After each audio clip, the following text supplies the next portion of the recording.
SeaWorld Orlando is one of the many theme parks in Orlando, Florida. While this park may be overshadowed by Disney and Universal, SeaWorld still holds a foot of its own. SeaWorld's main standout in the Orlando market is its collection of roller coasters. I have been going to SeaWorld Orlando since 2019, so today I'll be ranking the coasters of SeaWorld Orlando.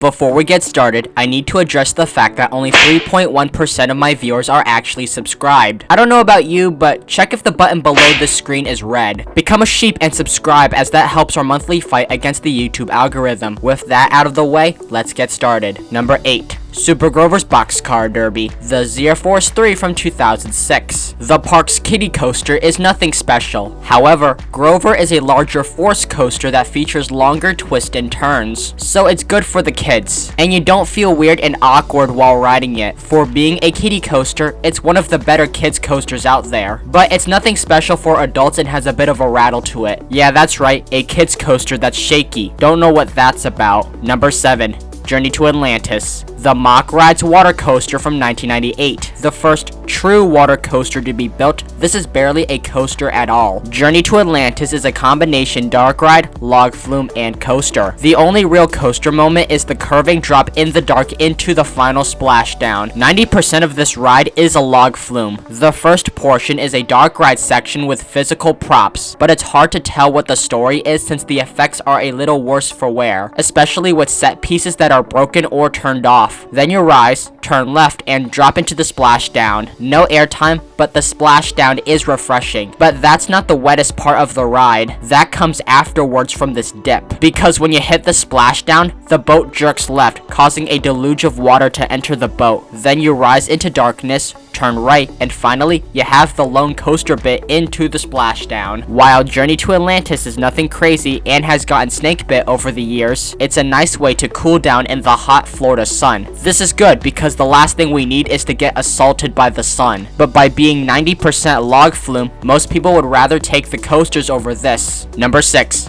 Penguin Trek, the B&M Family Launch Coaster from 2024. New for this year is B&M's first family multi-launch coaster, a coaster SeaWorld Orlando desperately needed due to it being the first true family coaster, so kids can experience one of their first coasters in Orlando. That also means big-name celebrities need to stay away from here because we've been having issues with them grooming kids recently. For a family coaster, as you can imagine, the coaster pulls no force whatsoever, especially no airtime. I mean, it's a family coaster, what did you expect? But the transitions are very much whack, which makes them a little exciting. You have these random twists and turns that traverse you in all sorts of direction. By far the best part is the launches because they have a surprising kick, especially the first launch where it continues uphill. So this first launch has quite the punch. Unfortunately, for a coaster that opened last month, it has a distinct rattle to it. At certain points, the trains will jolt you side to side, specifically the overbank after the second launch and the turn into the brakes. They don't hurt, but you can clearly notice them. Part of the reasons might be due to the new trains. Because of the low height restrictions, B&M had to design new trains and restraints to accommodate young kids. However, these lap bars aren't exactly the most comfortable for adults because the sides dig really deep into your lap. So if this had any forces, this would hurt. However, Penguin Trek makes up for its excellent presentation. While the layout has no theming, aside from the dark ride section at the start, the queue line is well themed to an expedition into the Arctic. The exit then leads into a penguin exhibit. That's cool. Number 5. Kraken, the B&M Floorless Coaster from 2000. SeaWorld's first major coaster is this 7-inversion floorless coaster. What makes this unique from the other sit-down loopers in Florida is that this one doesn't have a floor, so the riders have more freedom from the trains. Kraken is the most intense coaster in this park. This is due to the 7 inversions punching you into your seat, specifically the 0G roll as it whips you so hard. The rest of the inversions tries to drain the blood into the feet, making it feel like you got hit by a gravity rock. half, and the second half has the track dive into trenches, creating a near-miss visual, and this is complemented by the straight drop that actually has airtime. But while the other inversions are good, they don't have the kick of intensity that I crave. Also, this is the roughest coaster in this park. During the course, the trains will violently rattle you to the bones. As I explained in my Hulk video, a coaster this intense to have a rattle causes you to walk off feeling like you're having a hangover from too much tequila the night before, so it's important to lean forwards to prevent discomfort. Number 4.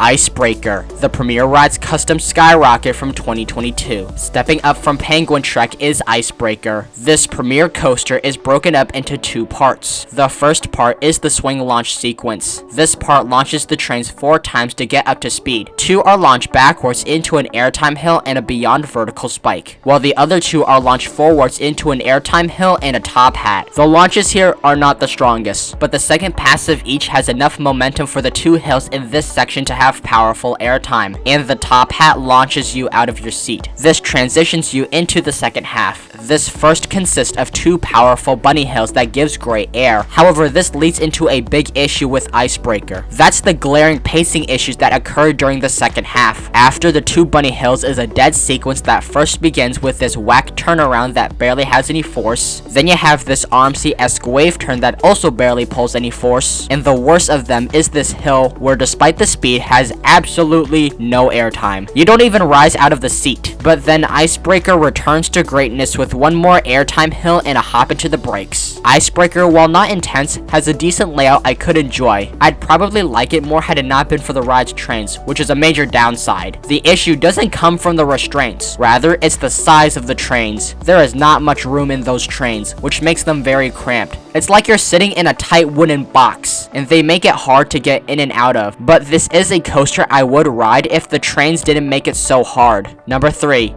Pipeline the Surf Coaster, the B&M Surf Coaster from 2023. The prototype surf coaster is a revitalized stand-up coaster. When you hear stand-up coaster, you probably thought it smashed your nuts into oblivion. Luckily, B&M redesigned the trains to improve the ride experience. The biggest change is that the seats have a bouncing mechanism so the body moves freely up and down. This has 2 advantages. The first is that your legs will have more freedom and prevent being turned into jelly. The second is that this allows Pipeline to have airtime.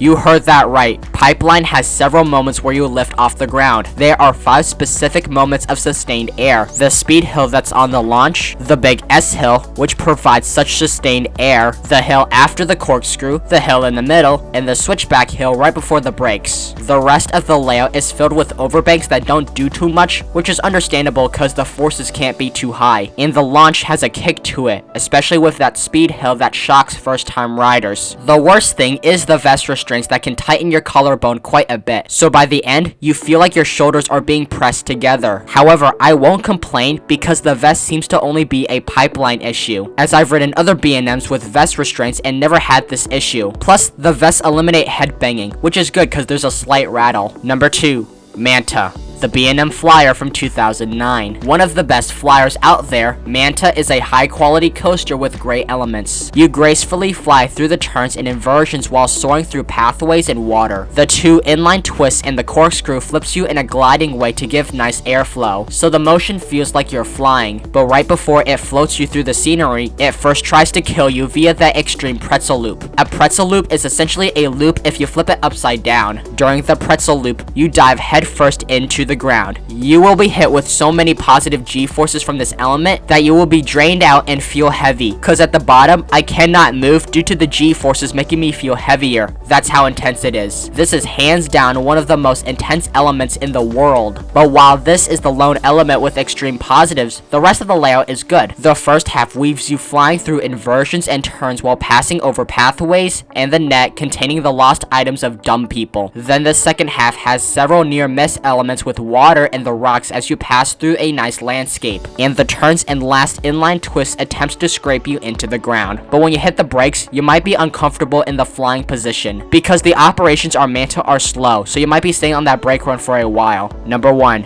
Mako, the B&M Hyper from 2016. I think most people would agree this is the best coaster here. Mako fills its elements with strong, sustained floater airtime for most of the layout. The first half has most of its airtime hills hit hard, especially the 5-second floater hill where it feels like it never ends. The other hills and the first drop still has amazing floater airtime that feels euphoric. The way you gracefully float out of your seat makes it very fun. Then there's a speed hill that provides the strongest flowjector on Mako, and the fact all of them are sustained instead of quick pops. This is aided by the awesome clamshell lap bars. These restraints are designed to allow maximum airtime. However, the second half drops the ball of the first half. Not that it's rough. No, Mako is an extremely smooth ride, but after the mid-course, you have 3 hills that barely does shit, then a lackluster turn over the water into the brakes. But the first half is so good that I'd happily re-ride it over and over again. And it's easy to do that cause Mako by far has the best operations at the park. We clocked in just a minute per dispatch, which is crazy cause they were rolling trains when we went. If you want more in-depth thoughts on this coaster, I've already made a separate review of Mako, so go check it out. In the Florida coaster world, it's always between Iron Gwazi and Velocicoaster, but Mako solidifies it in 3rd place as its offering of airtime makes it one of the most fun coasters I can think of.